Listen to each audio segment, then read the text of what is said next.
Акыркы жылдары жаштар арасында баңгизаттын колдонуу көбөйүүдө. Буга байланыштуу Бишкек шаарынын ички иштер башкы башкармалыгынын баңгизатка каршы күрөшүү кызматынын кызматкерлери тарабынан рефлекс профилактикалык иш-чарасы жүргүзүлүүдө. Анын максаты психоактивдүү синтетикалык банки каражаттарынын жана психотроптук заттардын жайылышын алдын алуу жана ага каршы туруу болуп саналат.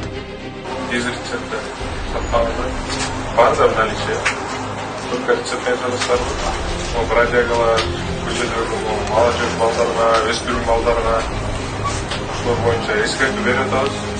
Контрольный закуп болуп, вдруг камалып калсаңыздар штраф болот. Баңгизаттар менен күрөшкөндөр Кыргыз Республикасынын Саламаттыкты сактоо министрлигинин алдындагы дары-дармек жана медициналык техника департаментинин фармацевтикалык инспекциясынын адистери менен биргеликте борбордогу дарыканаларды текшеришти.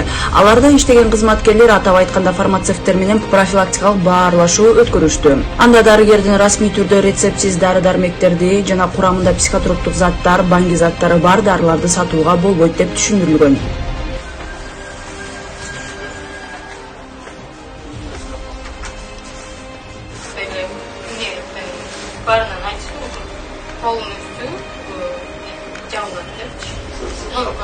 Бишкек шаарынын ички иштер башкы башкармалыгынын басма сөз кызматы.